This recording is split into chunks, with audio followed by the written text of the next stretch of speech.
जय हिंद एवरीवन। मैं सोनू आप लोगों का अपने इस चैनल पे स्वागत करता हूँ। मैं आज से शुरू करने वाला हूँ मैथमेटिक्स सेक्शन, और इसमें शुरू करेंगे हम लोग कुछ बेसिक्स से। चलिए तो शुरू करते हैं। बेसिक मैथ चैप्टर का नाम मैंने अपने से रखा है बेसिक मैथ, क्योंकि इस लेक्चर में हम लोग बहुत सारी बेसिक चीज़ों को जानेंगे मैथ के बारे में। पहला चीज़ जो है वो है कि ऑपरेशंस कितने तरह के होते हैं। ऑपरेशन तो कितने तरह के ऑपरेशन होते हैं, किसमें? तो मैथमेटिक्स में। मैं बायोलॉजी की बात नहीं कर रहा, मैं मैथ की बात कर रहा हूँ। तो उसमें ऑपरेशंस होते हैं 4 तरह के। कितने तरह के? 4 तरह के। पहला जो ऑपरेशन होता है वो हो गया प्लस, जिसको हम लोग प्लस बोलते थे इस चिन्ह को, लेकिन इसको कहा जाता है योग, या फिर इसको दर्शाने का तरीका तो यही है। अगर मैं कहूँ कि -5 और -7 का योग, आप लोग इसको कैसे लिखेंगे? ये तो काफ़ी बड़ा लग रहा है, तो इसको शॉर्ट में लिखने के लिए मैथ का उपयोग देखिए। -5 योग बोला तो क्या लिखेंगे? +-7। कंप्लीट। ये पहला ऑपरेशन था। दूसरा ऑपरेशन है जिसका साइन होता है नेगेटिव साइन, माइनस का साइन, और इसको बोलते हैं घटाव। इसको घटाव भी बोलते हैं, या फिर व्यवकलन भी बोलते हैं, व्यवकलन। और इसमें क्या होता है? इसमें किसी चीज़ को घटाया जाता है। जैसे कि मैंने कहा -7 में 3 घटाइए, कैसे घटाएंगे? -7 लिखेंगे, घटाव का चिन्ह देंगे और फिर 3 लिख देंगे। ठीक है, तो ये देखिए व्यवकलन है और ये देखिए योग है। अगला जो हमारा है वो है मल्टीप्लिकेशन, जिसको हिंदी में गुणा कहते हैं। क्या बोलते हैं? गुणा। अब इसके बारे में जानते हैं। इसको क्रॉस चिन्ह मैं कहूँगा, इसको क्रॉस कहते हैं। अगर मेरे पास है -7 और इसको मैंने क्रॉस कर दिया -5 से, मतलब मैंने -7 को गुणा कर दिया -5 से। अगला चिन्ह जो है वो दो तरह से लिखा जाता है, ऐसा या फिर ऐसा, या फिर ऐसा। क्या मतलब? इसको ऐसा भी लिखा जाता है, ऐसा भी लिखा जाता है, या फिर एक डंडे के ऊपर नीचे 2 बिंदुएं दिया जाता है। जैसे 7/2, अपॉन भी पढ़ सकते हैं, बाय भी पढ़ सकते हैं, और भाग भी पढ़ सकते हैं। और क्या हो सकता है अलग तरीके से लिखना चाहूँ तो 7 डिवाइडेड बाय 2, 7 को 2 से भाग दिया गया है, या फिर 7/2। ये कई सारे तरीके हैं भाग को लिखने के। अब गुणा को लिखने के तरीके तो एक ही दिख रहे हैं, अगर ये संख्याएं, ये क्या हो? संख्याएं हो। लेकिन यहाँ पे अगर ABCD आ जाए तो इसको ऐसे भी लिख सकते हैं, इसको AB भी लिख सकते हैं। यहाँ कुछ नहीं दिख रहा है तो क्या है? यहाँ पे गुणा का चिन्ह है। इसको एक और तरीका लिखने का, A.B। ये तरीके हैं दर्शाने के गुणा को। भाग के तरीके आप लोगों ने जान लिए। ये बेसिक्स था किसका? ऑपरेशंस का। बट इसमें भी कुछ जानकारियाँ हैं, चलिए मैं अगले स्लाइड में देता हूँ।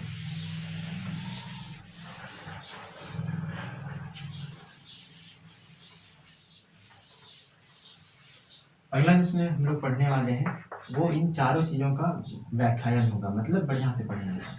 योग बोले तो इसको समेशन भी बोलते हैं, या फिर एडिशन भी बोलते हैं। दोनों का मतलब होता है योग या फिर जोड़। अब इसमें कुछ शब्द उपयोग में आते हैं। जैसे मेरे पास एक संख्या था 522, इसको मैंने जोड़ दिया 533 से, तो यहाँ जो आएगा कितना आएगा?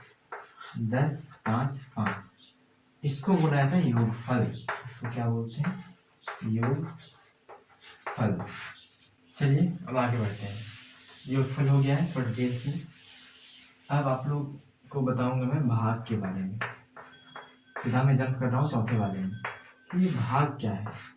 भाग आप लोग सब जानते होंगे। अगर मैं कहूँ 4 को 2 से भाग, लिखने का तरीका क्या होगा?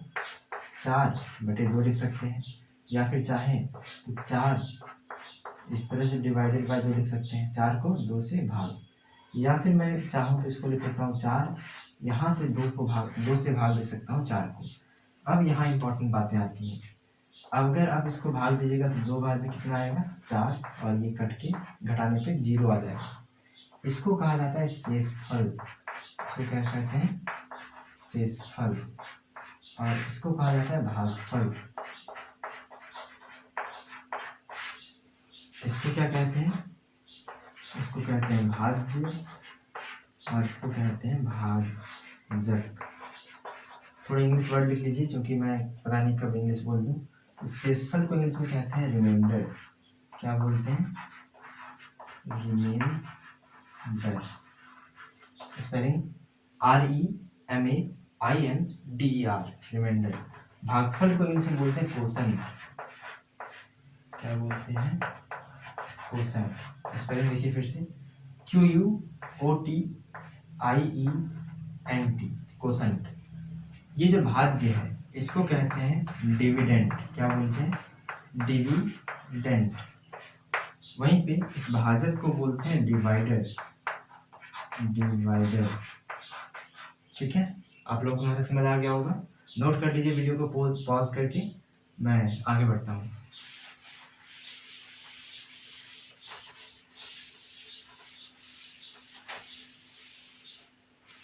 अब थोड़ी बहुत जानकारी हम लोग संख्याओं की रखने वाले हैं। चलिए पढ़ते हैं संख्याएं, जिसको इंग्लिश में कहते हैं नंबर्स। नंबर्स ये R और S है। तो नंबर्स कितने तरह के होते हैं? ऐसे प्रकार तो कई सारे हैं। हम लोग शुरू करते हैं पढ़ना, आप गिन लीजिएगा। पहला जो है वो है प्राकृत संख्याएं। प्राकृत संख्या, इंग्लिश में क्या बोलते हैं इसको? Natural number. तो चूंकि ये नेचुरल n से शुरू होता है, इसलिए प्राकृत संख्याओं को दर्शाते किससे हैं? n से। तो बताइए प्राकृत संख्याओं का एक और नाम क्या है? एक और नाम इसमें लिख लीजिएगा। प्राकृत संख्या बोलिए या फिर गिनती की संख्या। इंग्लिश में काउंटिंग, ये ब्रैकेट है, ठीक है? Counting, COUNTING numbers. Counting numbers क्या है? ये हैं गिनती की संख्याएं। अब बताइए गिनती की संख्या कहाँ शुरू करते हैं?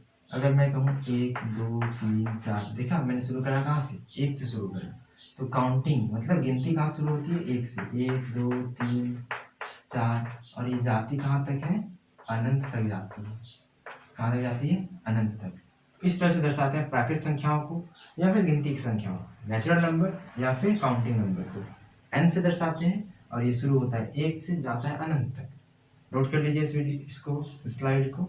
आगे बढ़ता हूँ मैं। अगला जो सेकंड टाइप ऑफ नंबर है उसका नाम है होल नंबर। क्या नाम है? Whole number. अब जैसा आप लोग देख रहे हैं W से शुरू हो रहा है, जिसको बोलेंगे W से दर्शाएंगे, ठीक है? और ये जो होल नंबर है इसको हिंदी में कहा जाता है पूर्ण संख्याएं।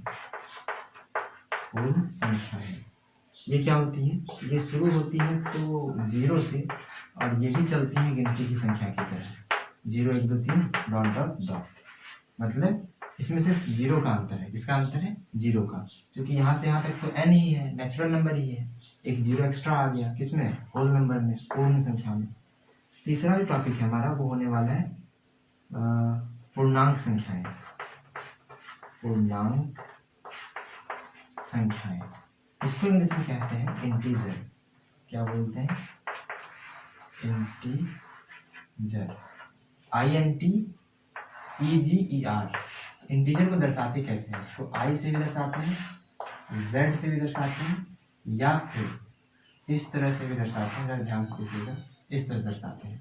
n में एक एक्स्ट्रा लकीर दे देते हैं, तो इस तरह से इंटीजर को दर्शाते हैं। अब इंटीजर में क्या होता है? इसमें 0 भी होता है, 1 भी होता है, 2 भी होता है, 3 भी होता है, आगे भी चलता जाता है। लेकिन एक्स्ट्रा जो आता है वो होता है नेगेटिव वाला, -1 -2 -3 -4, इस तरह से, ठीक है? पीछे चलता जाता है। आई होप आपको यहाँ तक समझ आया होगा। चलिए, ये तो कुछ बेसिक्स थे, अब इससे भी आगे थोड़े से बढ़ते हैं। अब जो हमारा टॉपिक है वो है सम संख्या के बारे में। सम संख्या क्या है? जो 2 से पूरा पूरी भाग लग जाए, लेकिन दशमलव में उसको नहीं कटाना है, लेकिन फिर भी 2 से पूरा पूरी भाग लग जाए। जैसे कि 9 नहीं 8, 2 से भाग दीजिए, 4 बार में 8, शेषफल कितना आया? 0। तो जब शेषफल 0 आ जाता है ना, इसी को बोलते हैं पूरा पूरी भाग लगना। पूरा पूरी भाग लग जाए, और जब पूरा पूरी भाग लग जाए कोई संख्या, तो ये संख्या होती है सम संख्या। जैसे 2, 8, 6, 4, 10, आगे कई सारा, ये सब 2 से पूरा पूरी भाग लग जाता है बिना दशमलव में गए हुए, इसलिए इसको बोलते हैं सम संख्याएं। हमारा अगला टॉपिक होगा विषम संख्याएं। विषम संख्याएं, अब ये क्या होती है? इसको इंग्लिश में ऑड नंबर्स कहते हैं, ऑड नंबर। और ऊपर वाले को इंग्लिश में कहते हैं इवन नंबर। ठीक है, तो विषम संख्याएं क्या? जो 2 से पूरा पूरी भाग न लगे, सब विषम संख्या। 1 हो गया, 3 हो गया, 5 हो गया, और 7, 9 आगे तक। फिर हमारा अगला टॉपिक आता है अभाज्य संख्या। इसको ऊपर बताता हूँ क्या होती है अभाज्य संख्या। सारा नोट करते जाइएगा, क्योंकि बाद में नोट करना सही नहीं रहता। अभाज्य संख्या, जिसको हम लोग इंग्लिश में कहते हैं प्राइम नंबर्स। Prime number. तो प्राइम नंबर्स क्या होते हैं? चलिए एक नंबर का एग्जांपल लेते हैं। माना कि मैंने लिया 1, क्या मैं 1 को लिख सकता हूँ 1 गुना 1? हाँ। 2, 1 गुना 2, 3, 1 गुना 3, 4, 1 गुना 2 गुना 2 लिख भी सकता हूँ, या फिर मैं लिख लूँ 2 गुना 2। इसके अलावा भी लिख सकता हूँ 1 गुना 4। ये कई सारे तरीके हो गए। 5, 1 गुना 5, 6 को क्या लिख सकता हूँ 1 गुना 6, या फिर इसको लिख दूँ मैं 2 गुना 3। ये सारे तरीके हैं। अगर बात आती है 9 की, इसको लिखूंगा 3 गुना 3, या फिर लिखूंगा 9 गुना 1। आप लोग क्या देख रहे हैं कि ये संख्याएं जो हैं, ये वाली, इसमें कुछ कॉमन बात है। क्या कॉमन है? कि इन संख्याओं को जब गुणा के रूप में लिखते हैं, एक तो खुद आती है, देखिए, और साथ में एक लाती है। क्या लाती है? एक लाती है। तो वैसी सारी संख्याएं जिसको गुणा के रूप में लिखने के बाद एक तो खुद भी आई और एक भी आई, उन संख्याओं को कहा जाता है प्राइम नंबर्स। क्या बोलते हैं? Prime numbers. ठीक है, तो हमारे पास कुछ प्राइम नंबर्स आ गए, और उनका एग्जाम्पल शुरू होता है 2 से। 3, 5, 7 भी होगा। क्या यहाँ पे 9 होगा? नहीं। देखिए, इसको 2 तरीके से लिख सकते हैं, एक तो 9 गुना 1, एक तो 3 गुना 3, तो इसीलिए ये वाला नहीं होगा। ठीक है, अगला हमारा आएगा 11, फिर 13, चलता जाएगा। यहाँ से हम लोग को क्या सीखने को मिला? कि वो सारी संख्याएं जिसको गुणांक के रूप में लिखने के बाद खुद भी आए और एक भी आए, वो क्या होती है? अभाज्य संख्या। लेकिन इसके अलावा कुछ भी नहीं आना चाहिए। यहाँ पे क्या आ गया? 3 आ गया, 9 आ गया, 1 आ गया, कई सारी चीजें आ गई, तो ये आंसर में नहीं होगा, प्राइम नंबर्स में नहीं होगा। ठीक है, आगे इसके बारे में और जानते हैं, थोड़ा डीपली समझते हैं, थोड़ा गहराई से। वे सारी संख्याएं जो सिर्फ और सिर्फ एक तथा खुद से, किससे? खुद से भाग लग जाए, भाग लगे, उसी को बोलते हैं प्राइम संख्याएं। ठीक है, मतलब देखिए आप, 2 किसी भी संख्या से भाग नहीं लगता, 1 से लगता है और खुद से लगता है। 3 1 से लगता है, खुद से लगता है। 5 1 से, खुद से। 7 1 और खुद। 9 नहीं होता वैसा, लेकिन 11 और 13 देखिए 1 से लगता है और खुद से लगता है। तो वे सारी संख्याएं जो 1 से और खुद से पूरा पूरी भाग लग जाए, उसी को क्या बोलेंगे? अभाज्य संख्याएं, प्राइम नंबर्स। अब थोड़ा और आगे बढ़ते हैं। ये आता है अब हमारी बारी सीखने को, और वो है, क्या है घात और क्या है घातांक। घात को इंग्लिश में कहते हैं बेस, और घातांक को कहते हैं पावर, या फिर ये आर है, ठीक है, या फिर एक्सपोनेंट।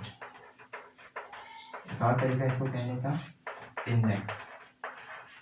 इन सब चीज़ों का मतलब एक ही चीज़ है और वो है घातांक। अब कैसे जानेंगे कि कौन सा घात है और कौन घातांक है?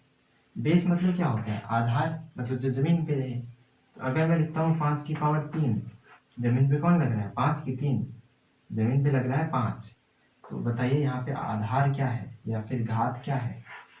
यहाँ पे जो घात है वो है 5। तो फिर ये 3 क्या है? 3 ही तो है जो पावर में है, जो घात लगाए बैठा है, मतलब जो घातांक है। तो बताइए घातांक कितना हो गया? घातांक हो गया 3। इसी तरह का और एग्जांपल दूं अगर मैं, 7 की पावर 4, 4 क्या हो जाएगा? ये हो जाएगा घातांक।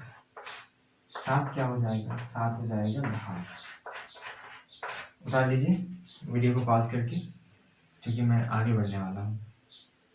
आप लोगों ने जान लिया घात और घातांक क्या होता है। अब ये घात घातांक बने कैसे? तो एक एग्जांपल देता हूँ आपको मैं। अगर मैं कहूँ 1024, ये है क्या? तो आपको पता है ये क्या है? ये एक्चुअली होता है 2 को कितनी बार गुणा करना पड़ता है, देखिएगा। 2 को 2 से, फिर 2 से, 2 से, 2 से, 2, 2, 2, 2, कितना हुआ? 3, 2, 5, 4 और 1। तो देखिए हमको 10 बार लिखना पड़ा इसको। कितनी बार? 10 बार। इतना बार न लिखने के कारण इसको शॉर्ट में लिखा जाता है 2 की पावर 10। मतलब 2 की घातांक कितना है? 10 है। पावर कितना हो गया? 10। 2 क्या है? ये घात है। तो जब भी ऊपर कुछ लिखा हो तो ये क्या बताता है कि 10 बार लिखो। ये क्या बताता है? 10 बार। तो हम लोग यहाँ क्या सीख रहे हैं कि 2 की पावर 10 लिखा हो, मतलब ये 10 क्या बोल रहा है कि 10 बार लिखो। किसको लिखो? तो 2 को लिखो। 2 को कितनी बार? 10 बार। देखिएगा इसको फिर से मैं एक बार लिखता हूँ। 1 बार, 2, 2 बार, 3 बार, 4, 5, 6, 7, 8, 9 और 10। कितने 2 लिखा मैंने? 10। और सबको फिर गुणा कर दो। और इतना ना करना चाहो तो शॉर्ट में लिख दो 2 की पावर 10। ये 10 क्या बता रहा है कि 10 बार लिखना है। अब ये जो बार है ना, इसका एक इंग्लिश भी होता है कुछ, वो होता है 10 टाइम्स। क्या होता है? 10 टाइम्स। तो आगे से मैं हो सकता है मैं बोलूँ 10 टाइम्स। 10 टाइम्स मतलब 10 बारी, मतलब 10 बार। ठीक है, अब आगे बढ़ते हैं। नोट कर लीजिए इसको, यहाँ से नोट कीजिएगा पूरा लास्ट तक।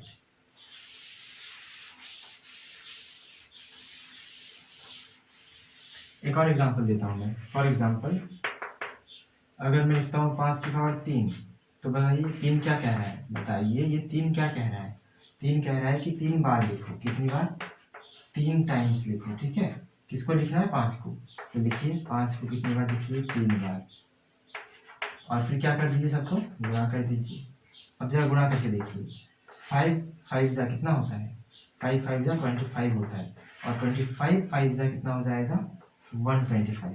मतलब 5 गुणा 5 25, 25 गुणा 5 125। इससे क्या पता चला कि 5 की पावर 3 कितनी हो जाएगी? 125। ठीक है, अगला एक और एग्जांपल लीजिए। अगर मैं लिखता 3 की पावर 7, इसका मतलब 7 टाइम लिखो। किसको? 3 को। अब 7 बार कैसे लिखवाएंगे? देखिए 3 3 3, 3 बार हो गया। 4 5 6 7 बार लिख लिए। सबको गुणा कर दो। और इसको बैठ के गुणा करना है आप लोगों को तो कर लीजिएगा पक्का, क्योंकि अधूरा मत छोड़िएगा। मैं नहीं करने वाला गुणा, जो भी गुणा करके आएगा वो उसका वैल्यू हो जाएगा। तो अब हम क्या सीखे? अभी हम लोग क्या सीखे कि अगर a की पावर m लिखा है, अगर क्या लिखा है a की पावर m, तो वहां पे m क्या बताता है? m बताता है घातांक को। m किसको बताता है? घातांक को या फिर पावर को। और a क्या बताता है? a बताता है घात को, बेस को। ठीक है, याद रखिएगा। क्या हो अगर कहीं पे लिखा हो 10 की पावर 1, 10 की पावर 1, तो कितनी बार लिखेंगे? 1 बार। किसको? 10 को। बस 1 बार ही। अगर लिखा है 10 की पावर 2, तो कितनी बार लिखेंगे? 2 बार। और फिर करेंगे इसको गुणा। तो 10 गुणा 10। 10 की पावर 3 लिखा हो तो क्या हो जाएगा? 10 गुणा 10 गुणा 10। कितनी बारी? 3 बारी। 10 की पावर 4 लिखा हो तो 10 10 10 और फिर 10। तो ये 4 था, इसीलिए मैंने 4 बार इसको गुणा करा। 10 की पावर 5 लिखा हो तो 10 को कितनी बार लिखेंगे, 5 बार, और क्या कर देंगे, गुणा कर देंगे। ठीक है, चलिए समझते हैं इसको, क्या मैं इसमें बताना चाहता हूँ, इसमें क्या इंपॉर्टेंट है। अच्छा, 10 किसके बराबर है, 10 के बराबर आप लोगों को 10 गुणा 10 आता होगा, कितना होता है, ये 100 होता है। अब यहाँ से यहाँ तक 100 है और ये 10 है, तो ये क्या हो जाएगा, 1000 हो जाएगा। यहाँ से यहाँ तक 1000 है और ये 10 है, तो ये क्या हो जाएगा, 10,000 हो जाएगा। और फिर ये सारा अगर गुणा हो जाएगा तो एक पे बन जाएंगे टोटल 5 जीरोज, जिसको हम लोग क्या बोलते हैं, 1,00,000। तो आप लोगों ने देखा होगा जो भी पावर है उतना ही जीरो है। एक power 1 zero, 2 power 2 zero, 3 power 3 zero, 4 power 4 zero और 5 पावर है तो 5 जीरो। ये आप लोग याद रखिएगा कि 10 की पावर जितना भी लिखा हुआ हो, एक पर उतने ही जीरो बनेंगे। इसको मैं नोट में लिखा दूंगा, इससे पहले आप लोग इसको कॉपी कर लीजिए पॉज करके वीडियो को।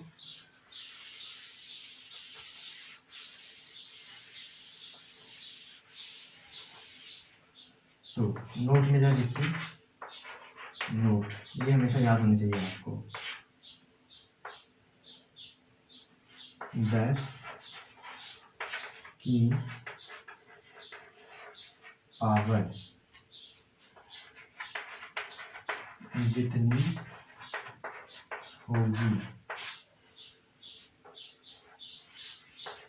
एक के बाद उतने ही शून्य, शून्य को जीरो कहते हैं इंग्लिश में, उतने ही शून्य लिखूंगा या फिर लिखूंगी। ठीक है, लिखूंगा या फिर लिखूंगी, ऐसा लिख लीजिए आप। क्या लिखिए, 10 की पावर जितनी होगी एक के बाद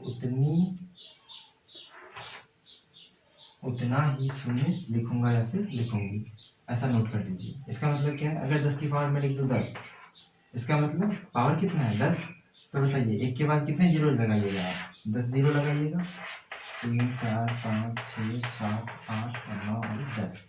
अगर 10 की पावर 7 हो तो बताइए एक के बाद कितना जीरो, 1 2 3 4 5 6 7। सिंपल है। अब ये वाला काम आने वाला है आगे, इससे पहले और एक चीज जानते हैं, मिटा रहा हूं मैं इसको।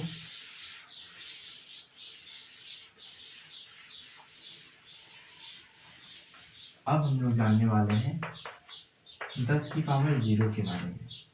मतलब मैंने कहा था 10 की पावर 1 तो एक बार लिखो, 10 की पावर 2 तो 2 बार लिखो, उसी तरह 0 तो 0 बार लिखो। अब 0 बार लिखने से क्या हो जाएगा, आपको आंसर मिलेगा 1। ये ऐसे समझ नहीं आएगा, इसके पहले एक थ्योरी पढ़ते हैं इसका। थ्योरी स्टार मार्क कीजिएगा, बहुत इंपॉर्टेंट है।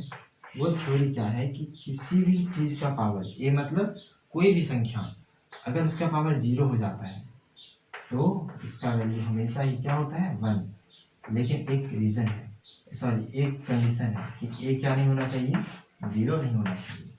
इसका मतलब क्या है, ए की जगह में आप कुछ भी रख लीजिए, मान लीजिए मैंने 7 रखा, पावर 0 कर दीजिए, आंसर क्या मिलेगा 1।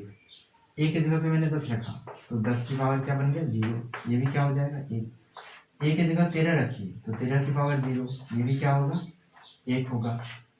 आप ए की जगह कुछ भी रखिए, इसका पावर 0 अगर करिएगा तो 1 ही मिलेगा। लेकिन कभी ए की जगह 0 नहीं रख लीजिएगा, मतलब ऊपर तो 0 था, ए की जगह 0 कभी मत रखिएगा, ये कह रहा है। इसका मतलब बराबर को काटा गया है, ठीक है, नॉट इक्वल टू, बराबर नहीं होना चाहिए। तो ए को क्या कभी 0 रख सकते हैं, नहीं रख सकते। तो क्या होता है 0 की पावर 0। आप लोग आगे आने वाली कक्षाओं में इसके बारे में पढ़ेंगे, लेकिन अभी लिख लीजिए कि 0 की पावर 0 क्या होता है, अपरिभाषित होता है। अपरिभाषित क्या होता है, ये अपरिभाषित होता है। तो 0 की पावर 0 नहीं, लेकिन सीखना क्या था, सीखना ये था anything to the power 0 is always 1। किसी भी चीज़ का पावर 0 हमेशा क्या होता है 1 होता है, बशर्ते ए का वैल्यू 0 नहीं होना चाहिए। ठीक है, नोट कर लीजिए, आगे बढ़ूंगा मैं।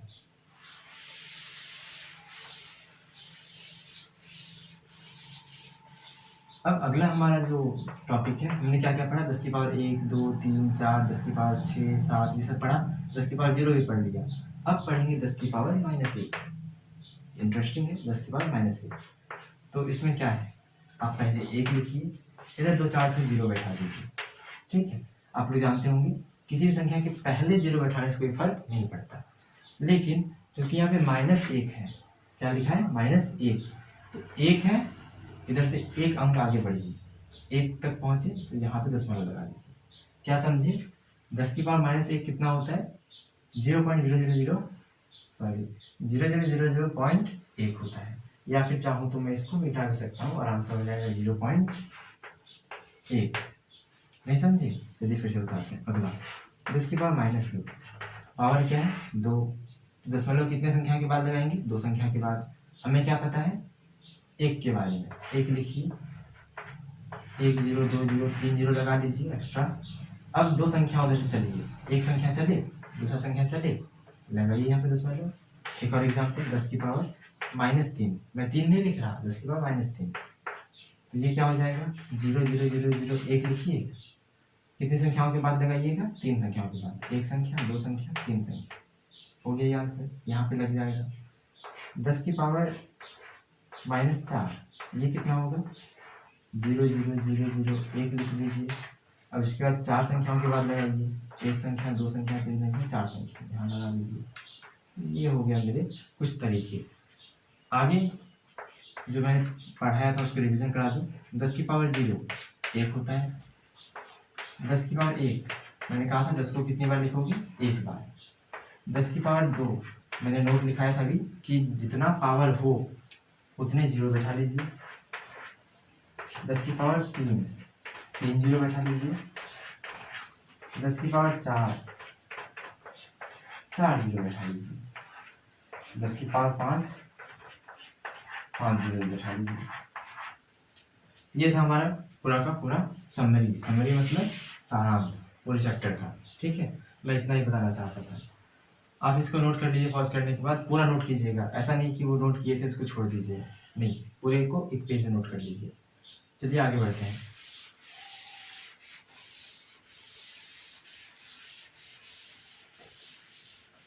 अब हम लोग जानेंगे घात और घातांक के कुछ बेसिक नियम। अब ये नियम क्या है आपको मैं इसके बारे में डीपली बताऊंगा कुछ दिनों के बाद, लेकिन अभी आप लोग इसको याद कर लीजिए।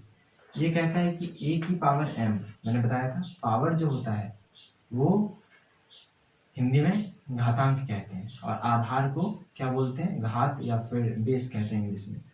अगर इसको गुणा कर दें a की पावर n से, मतलब देखिए बेस क्या है, सेम है ना, ये क्या था बेस था, बेस मतलब घात, तो घात दोनों का सेम है तो इसका आंसर होगा सेम, लेकिन बस ऊपर में m और n जुड़ जाएगा। नहीं समझे, क्या होगा a की पावर m गुणा a की पावर n, a की पावर m प्लस n। इसके बाद a की पावर m भाग a की पावर n, ये क्या होगा a की पावर m माइनस n, कुछ तो बदलेगा तो क्या हो जाएगा m के बाद माइनस n हो जाएगा। अगर लिखूं मैं a की पावर m और इसको भाग दे दूं b की पावर m से, अब देखिए क्या सेम है, पिछले दो वाले में क्या सेम था, घात सेम था, अब क्या सेम है, घातांक सेम है। जब घातांक सेम हो ऊपर चल जाता है सेम घातांक, कितना है घातांक m, और ये देखिए भाग है a भागा b, इसको ऐसे भी लिख सकते हैं, ठीक है। इसी तरह अगर a की पावर m गुणा b की पावर m बताओ, इसमें भी देखिए क्या सेम है, घातांक सेम है, तो घातांक ऊपर में सेम टू सेम चल जाएगा और a गुणा b हो जाएगा। जो कि मैं जब गुणा का बेसिक बता रहा था तो मैं लिख रहा था कि गुणा को लिखो न लिखो कोई फर्क नहीं पड़ता। तो क्या मैंने बताया था उस जगह पे, ए बी किसके बराबर होता है, ए गुणा बी के, या फिर ए डॉट बी के, वही वाला ए गुणा बी है, ये क्या है ए गुणा बी। अब हम लोग सीखने वाले हैं, अगर लिखा हो a बटे बी और पावर में इसका हो -n, तो ये क्या होगा, ये माइनस वाला पावर हट जाएगा और सिर्फ बचेगा m, और ये जो है a बटे बी ये हो जाएगा b बटे a। ये हुए कुछ फॉर्मूले। एक और फॉर्मूला लिखाया था मैंने, जो a की पावर 0 कितना होता है, 1 होता है, सिर्फ a का वैल्यू क्या नहीं होना चाहिए, 1 नहीं होना, 0 नहीं होना चाहिए, उसको भी आप अगला नोट कर लीजिएगा। अब हम आगे बढ़ते हैं, इतने फॉर्मूलेज हैं, इसको याद कर लीजिए बढ़िया से, पूरी बढ़िया से। ऐसा नहीं कि गुणा की जगह प्लस कर दिए, भाग की जगह माइनस कर दिए, कुछ भी नहीं, सेम टू सेम उतारिए और सेम टू सेम याद कर लीजिए। आगे बढ़ते हैं, इन फॉर्मूलेज के कुछ यूज पढ़ते हैं, इसका यूज कैसे करेंगे। तो पहला यूज देखिए एग्जाम्पल के तौर पर, कि अगर मुझे दिया गया 3 की पावर 4 और इसको गुणा करना है 3 की पावर 9 से, कितना से, 3 की पावर 9 से, तो मैंने क्या करा था, मैंने कहा था कि जो घात है वो तो बराबर दिख रहा है, जैसा का वैसा रह जाएगा, ऊपर वाला जुड़ जाता था, गुणा में क्या होता था, जुड़ जाता था, तो जोड़ दीजिए, आंसर क्या आ गया, 3 की पावर 12।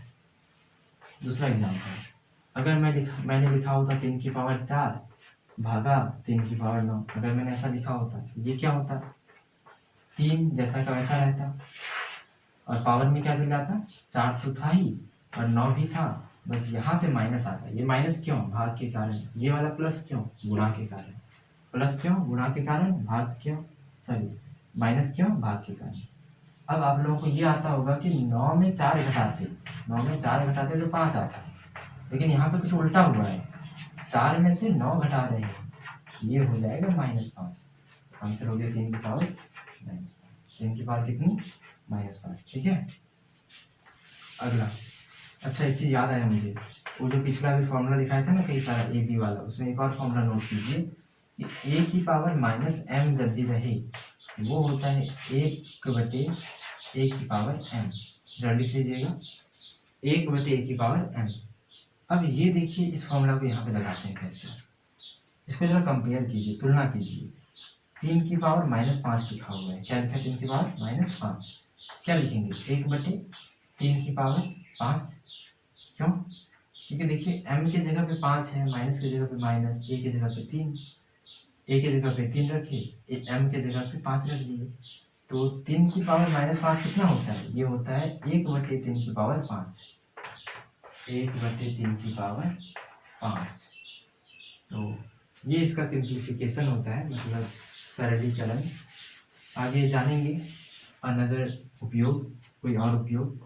तीसरा एग्जाम्पल देखते हैं, तीसरा एग्जाम्पल है, अगर आपके पास -5/2 लिखा हुआ है, कितना लिखा है, -5/2, और इसका पावर है -3। मैंने क्या कहा था, जरा वो वाला फॉर्मूला देखिएगा, a/b की पावर -m बराबर b/a हो जाता था, ऊपर वाला नीचे, ऊपर का 5 क्या हो जाएगा, नीचे हो जाएगा, और नीचे का 2 ऊपर चल जाएगा, तो 2/5, माइनस का चिन्ह यहीं रहेगा अंदर वाला, लेकिन ये वाला माइनस खत्म होके सिर्फ 3 बचेगा, ठीक है। ये कुछ फॉर्मूलेज थे और इनके मैंने 3 उपयोग बताए। अब आगे के फॉर्मूलेज और उसके उपयोग अभी पढ़ते हैं, देखते हैं आगे क्या कैसे वो होता है। इससे पहले वो वाले फॉर्मूले में फिर से कुछ फॉर्मूले जोड़ लीजिए। अगर लिखा हो आपके पास a की पावर a/b की पावर m, आप इसको लिख सकते हैं a की पावर m बटे, या फिर भाग b की पावर m। ये वैसे मैंने लिखा दिया है, बार बार उल्टा लिखा रहा हूँ, लेकिन अगर लिखा हो a गुणा b की पावर m, तो आप इसको लिख सकते हैं a की पावर m गुणा b की पावर m। तो इसके कुछ उपयोग सीख लेते हैं, इसका उपयोग कैसे करें। अगर हमारे पास दिया है 5/2 की पावर 3, इसको सॉल्व करना है, a/b की पावर m मान लेते हैं, तो a की पावर m, a की जगह 5 है, पावर में 3, b की पावर m 2 है b की जगह और पावर में 3, 2 का तीसरा पावर कितना होता है, 2 को 3 बार गुणा करो, 2 गुणा 2 गुणा 2, 5 का तीसरा पावर कितना होता है, 5 गुणा 5 गुणा 5, ये बताया कि कितना होता है, 125 हो जाएगा गुणा करने पे, और ये हो जाएगा 8। तो हमारा आंसर आ गया ये वाला, पहले का उपयोग हो गया कंप्लीट। दूसरे का उपयोग देखते हैं, दूसरे का उपयोग क्या है, दूसरा वाला है a into B to the power m, a गुणा b to the power m। तो मान लीजिए हमारे पास है 2 इंटू 3 की पावर m, m की जगह लिख दिया मैंने फिर से 3, ये क्या हो जाएगा, अलग अलग कर दीजिए, 2 गुणा 3, पावर लगा दीजिए, जैसा पावर है दोनों में लग जाएगा, ठीक है। अब ये कितना होता है, अभी बताया मैंने, 2 की पावर 3, 2 गुणा 2 गुणा 2 जो होता है 8, 3 की पावर 3 देखिएगा तो होता है 3 गुणा 3 गुणा 3, और ये हो जाता है 27। कितना होता है 27। तो 8 गुणा 27 कितना हो जाएगा 16 56 216। कितना हो जाएगा ये 216। तो आज के होमवर्क के लिए आप लोगों के मैं कमेंट सेक्शन में एक लिंक डाल दूँगा, जिसको खोलने से आप लोगों को होमवर्क मिल जाएगा। तो कमेंट सेक्शन में जाइएगा, लिंक को क्लिक कीजिएगा एंड आज का होमवर्क आपको कॉपी में लिखा हुआ मिल जाएगा। उस होमवर्क को पूरा बढ़िया तरीके से कीजिएगा, फिर कमेंट आके कर दीजिएगा कि बना कि नहीं बना, और हर एक क्वेश्चन का हो सके तो आंसर लिख दीजिएगा क्वेश्चन नंबर के साथ। Thank you so much for watching my video. Stay tuned, साथ रहिए, चैनल को सब्सक्राइब कर लीजिए, दोस्तों को शेयर कीजिए। जय हिंद।